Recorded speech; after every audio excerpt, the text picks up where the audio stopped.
Leitura de Marcos, livro de Marcos, capítulo 8, versículo a partir do 34. A palavra de Deus diz assim: E chamando a si a multidão com os seus discípulos, disse-lhes: Se alguém quiser vir após mim, negue-se a si mesmo e tome a sua cruz e siga-me. Porque qualquer que quiser salvar a sua vida, perdê-la-á. Mas alguém que perder a sua vida por amor de mim e do Evangelho, esse salvará. Pois que aproveitaria ao homem ganhar todo o mundo e perder a sua alma? Ou o que daria o homem pelo resgate da sua alma? Porquanto qualquer que entre esta geração, adúltera e pecadora, se envergonhar de mim e das minhas palavras, também o Filho do Homem se envergonhará dele, quando vier na glória de seu Pai com os santos anjos. 9:1 também. Dizia-lhes também: Em verdade vos digo que dos que aqui estão, alguns há que não provarão a morte, sem que vejam chegado o reino de Deus com poder. Amém? Senhor Deus, eterno e maravilhoso Pai, queremos te agradecer, ó Senhor Deus, pela tua santa palavra, ó Pai. Essa palavra, ó Senhor Deus, que serve de guia para nossas vidas, ó Senhor Deus. Essa palavra, ó Senhor Deus, que é luz para os nossos caminhos, ó Senhor Deus. Que o Senhor possa estar nos ajudando, ó Pai, a cada dia, ó Pai, extrair o melhor dela, ó Pai. Tirar todo o aprendizado possível, ó Senhor Deus, para nossas vidas, para que venhamos a ser obedientes, ó Senhor Deus, obedientes até que Jesus Cristo volte.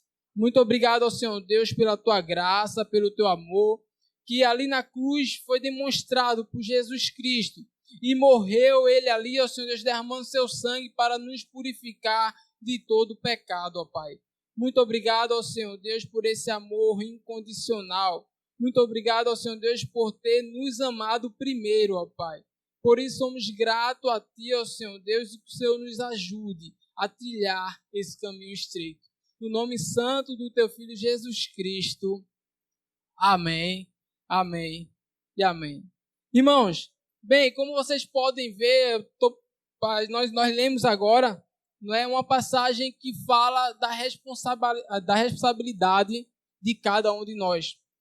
Jesus Cristo nos chama a tomar a nossa cruz. E será que cada um de nós entendemos ou compreendemos realmente o sentido de tomar a nossa cruz? Será que cada um de nós temos realmente a capacidade de entender qual é a responsabilidade de tomar a nossa cruz e seguir a Cristo? Nós vamos perceber que em vários momentos Jesus se depara com a multidão, e nesses momentos com a multidão ele sempre traz algum ensinamento. Ele sempre traz alguma palavra para que aquela multidão seja impactada pelo seu reino, pelo seu poder. E aqui não foi diferente. Jesus está ali diante da multidão e ele a chama para que ele possa dizer essa palavra. E para cada um de nós entoamos até algum momento, atrás, grandes coisas vão acontecer. E quando refletimos sobre grandes coisas vão acontecer, e quando refletimos sobre milagres acontecer sobre nossas vidas, sobre a ação do poder de Deus na nossa vida, é muito bom. Porque a gente sabe que Deus está sempre conosco, Deus sempre vai agir junto conosco. E quando nós precisamos ter consciência da nossa responsabilidade. Falar sobre a cruz não é tão fácil assim. E se você pensa que é fácil, você pode estar enganado. Se eu pensasse também que é fácil, eu estaria me enganando a mim mesmo. Porque não é. O próprio Jesus Cristo, quando ele esteve aqui na terra, a palavra vai dizer que momentos antes de ele enfrentar aqueles momentos de dor, momento que ele iria ali morrer na cruz, ele vai orar no Getsemane e ele está ali muito angustiado, a ponto de suar sangue pelo seu corpo. Isso foi devido a ele está compreendendo ali, naquele momento, por tudo o que ele iria passar.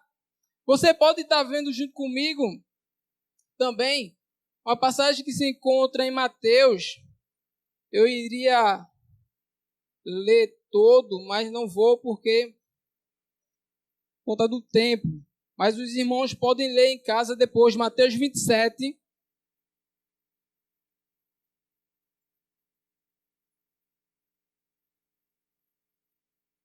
A partir do versículo 33. Mas eu vou ler o 42, 46, 51, 52, 53, 54. E os irmãos podem, em casa, com mais tempo, refletir também nessa passagem. Não é? 42 diz assim: salvou os outros e a si mesmo não pode salvar-se? Se o rei de Israel, se és rei de Israel, desça da cruz e creremos nele. 46. E perto da hora nona, exclamou Jesus em alta voz, dizendo: Eli, Eli, lama sabachthani. É isso? Isto é, sabachthani. Isto é, Deus meu, por que me abandonaste? Ou por que me desamparaste? Versículo 51 em diante, até o 54. E eis que o véu do templo se rasgou em dois, de alto a baixo, e tremeu a terra, e fenderam-se as pedras. E abriram-se os sepulcros, e muitos corpos de santos que dormiam foram ressuscitados. E saindo dos sepulcros, depois da ressurreição dele, entraram na cidade santa e apareceram a muitos.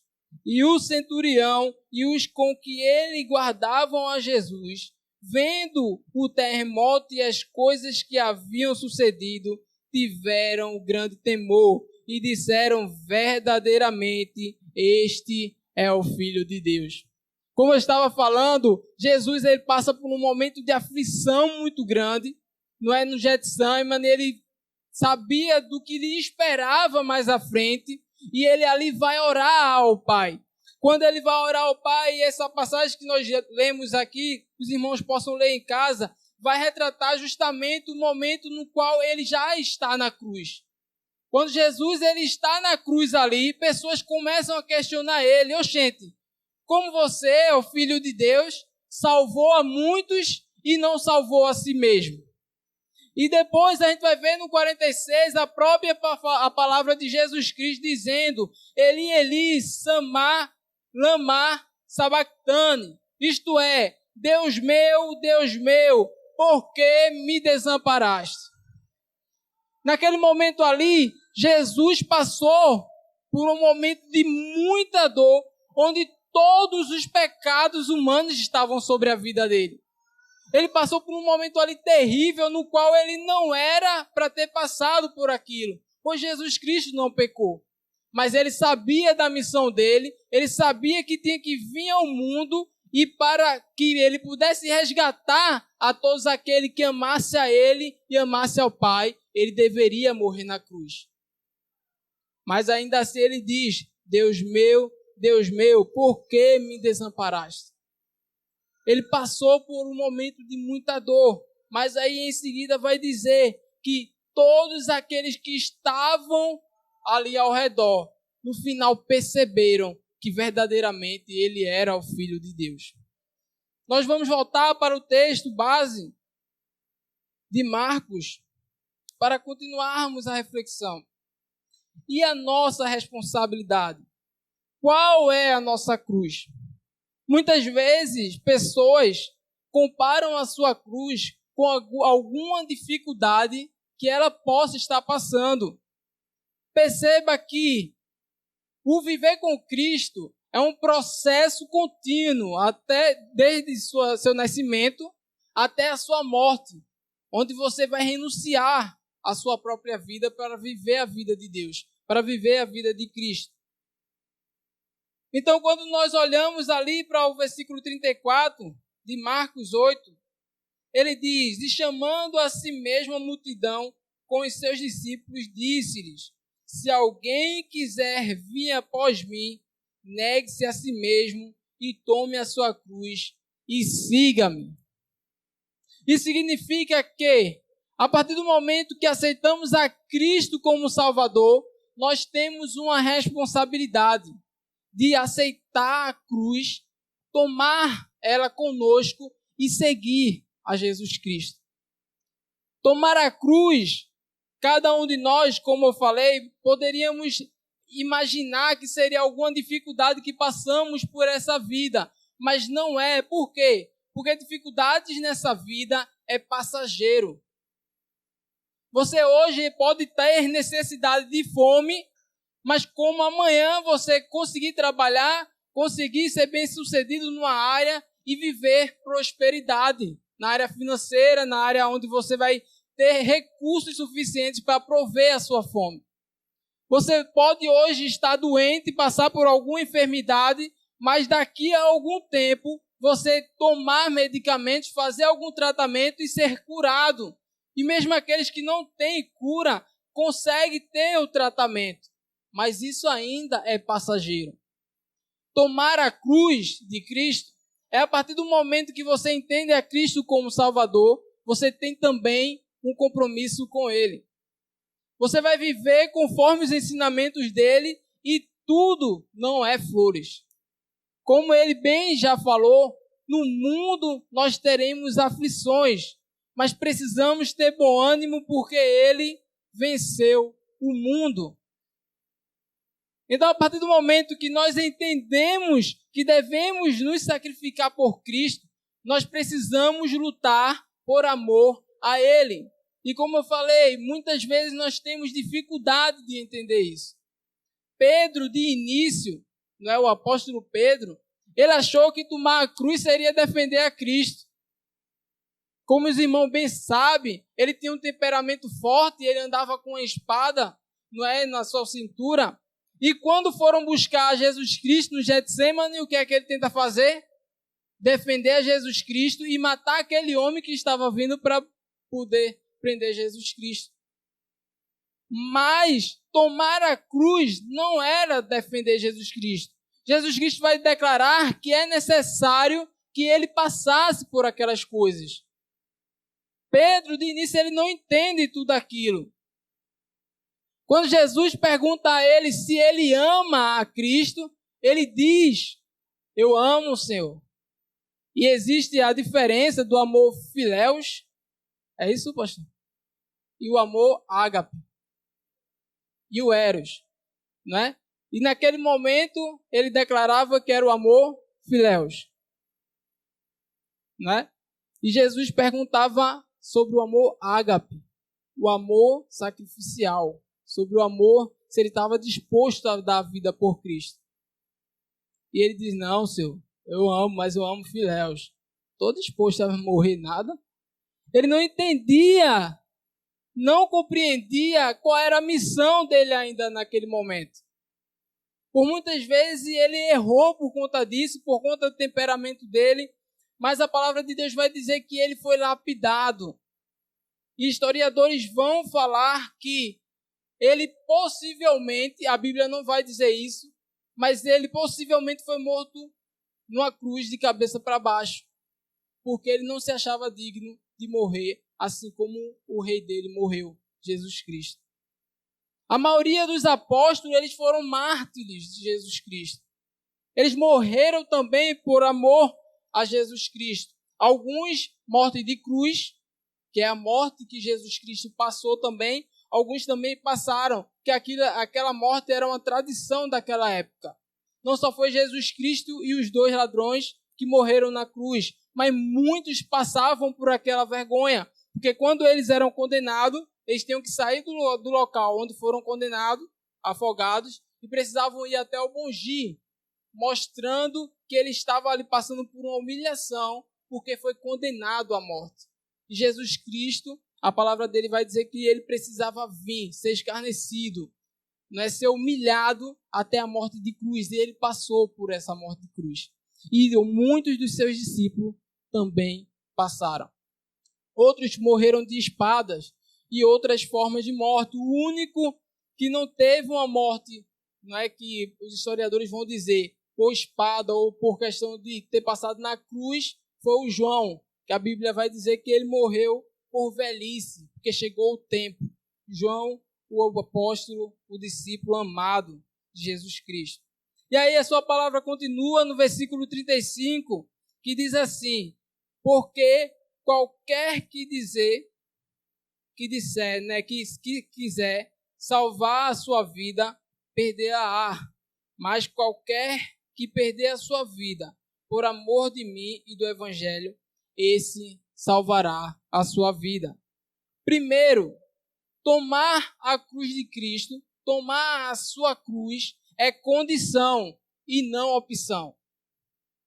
Nós, quando aceitamos a Cristo como Salvador, nós precisamos entender que é condicional você tomar a sua cruz e seguir a Jesus Cristo. Não tem como você tentar, não é, salvar a sua vida daqueles, como é que eu posso dizer, de algumas coisas que poderiam contrariar a palavra de Deus. Não tem como você se livrar, não é? Quando a Bíblia vai dizer que quando você quer salvar a sua vida, você perderá, é que se você quiser andar conforme os seus desejos, conforme a sua vontade, você vai andar na contramão de tudo aquilo que Deus quer para a sua vida. Então, se você quiser salvar a sua vida conforme os seus desejos, você perderá. Mas todo aquele que estiver disposto a perder a sua vida por amor a Cristo, salvará para a eternidade. Cristo nos amou de tal forma que abriu mão da sua vida, da sua glória, para ser servo e morrer de cruz. Então, cada um de nós precisamos também estar disposto a morrer, se necessário, por amor a Cristo. Como eu bem falei, muitas vezes nós não compreendemos, e é bem certo também que nós não estamos preparados. Precisamos em todo o tempo buscar no Espírito Santo de Deus a condição necessária para que, se vier o tempo ruim, se vier um decreto no qual o cristão, aquele que se declara cristão, vai morrer ou ser preso, nós venhamos a estar preparados, não por nossas forças, como eu já falei, nós não estamos preparados, mas pela ação do Espírito de Deus em nossas vidas. Porque todo aquele que perder a sua vida por amor a Cristo, salvará. Pois que proveito ao homem ganhar todo o mundo e perder a sua alma? Ou que daria o homem pelo resgate da sua alma? Nós podemos ler em Lucas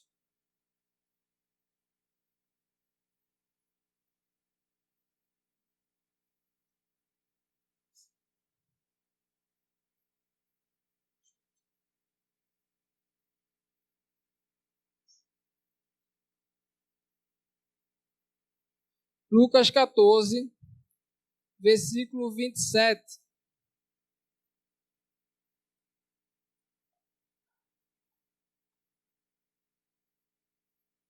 E qualquer que não levar a sua cruz e não vier após mim, não pode ser meu discípulo. Nós precisamos estar dispostos a tomar a nossa cruz. Nós precisamos estar dispostos a morrer por Jesus Cristo, independentemente de qual seja a consequência, nós precisamos estar dispostos a declarar que amamos a esse Deus. Nós precisamos saber que nós temos a nossa cruz a carregar. Continuando a leitura em Marcos 8.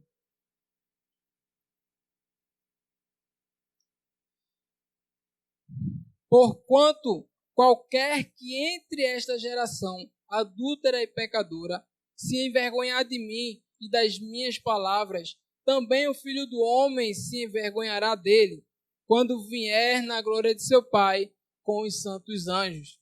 Então, todo aquele que disser que ama Jesus Cristo e não agir, não viver como quem ama a Jesus Cristo, se envergonhando dele onde quer que você esteja, Jesus Cristo, ao voltar, também vai dizer: olha, eu não vos conheço, apartai de mim. A palavra vai dizer que muitos naquele dia vão chegar para ele: mas Senhor, eu pregava em teu nome, eu expulsava demônios, eu curava enfermos, mas ele vai dizer: apartai-vos de mim, eu não vos conheço.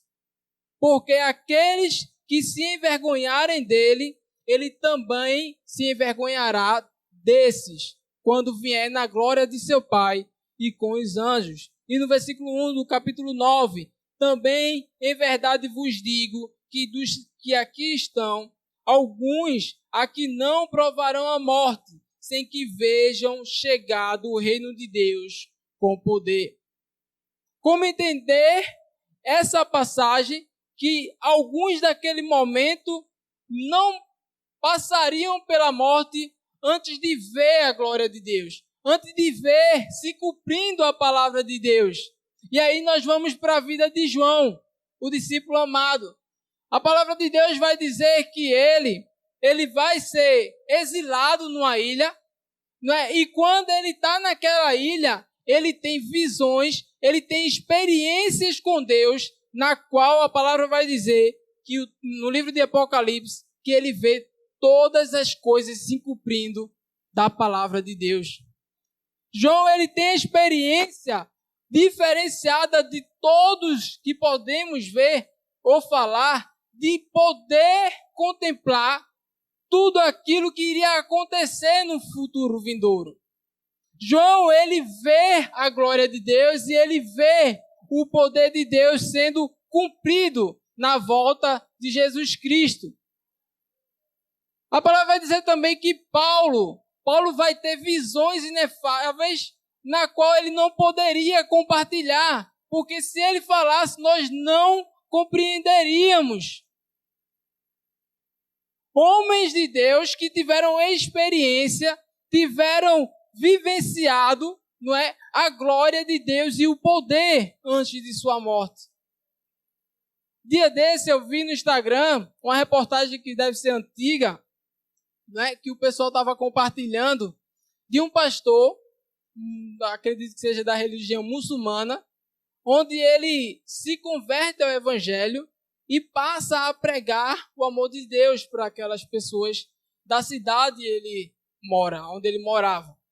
E aí ele começa a falar do amor de Deus, ele se converteu a Cristo, se torna pastor, e ele não quer que os filhos dele também aprendam a religião que ele aprendeu, não é? Que seria ler a Torá, aprender todos os costumes dele. E ele impede os filhos de ir para esses ensinamentos. Por conta disso, ele é tomado, é preso e condenado à morte. Quando ele vai para o júri, aquele juiz, o juiz que as pessoas da corte que estavam julgando naquele momento, pede para que ele se arrependa do que ele fez e de que ele negue a Cristo, para que ele pudesse ter a opção de se livrar da morte naquele momento. E ele não abre mão. Ele abriu mão da sua esposa, ele abriu mão dos seus filhos, porque se ele dissesse não a Jesus Cristo, ele poderia viver ao lado daqueles que ele ama, mas ele disse que primeiro ele deveria amar a Deus. Ele não abriu mão de amar a Deus e declarar que só Jesus Cristo salvava, e por conta disso ele foi condenado à morte e levado a ser enforcado por ele não ter negado a Jesus Cristo. Qual é o peso da nossa cruz? O quanto estamos dispostos a viver a vida ao lado de Jesus Cristo e carregar as nossas cruzes? Cada um de nós sabemos que amar Jesus Cristo é maravilhoso, viver ao lado dele, teremos experiências maravilhosas, mas também temos que ter consciência que temos uma responsabilidade de amar a esse Deus acima de todas as coisas e acima de todos. Quando compreendermos assim esse amor de Jesus Cristo, no qual Ele demonstrou por nós e que nós precisamos demonstrar por Ele, nós vamos estar dispostos a enfrentar qualquer coisa por amor a Ele. A nossa cruz é compreender que o nosso amor está em Jesus Cristo e que por mais que não estejamos preparados para enfrentar uma condenação como a desse pastor, nós precisamos orar a Deus para que, se esse momento chegar, nós venhamos a estar. Porque só Jesus Cristo, Ele pode nos ajudar a viver a vida ao lado dEle, sermos firmes e convictos no amor dEle, e que quando Ele voltar, quando Jesus Cristo voltar, nós termos a recompensa de viver com Deus na eternidade e ver a sua glória por completo. Amém? Que Deus abençoe a nossa vida, em nome do Senhor Jesus Cristo.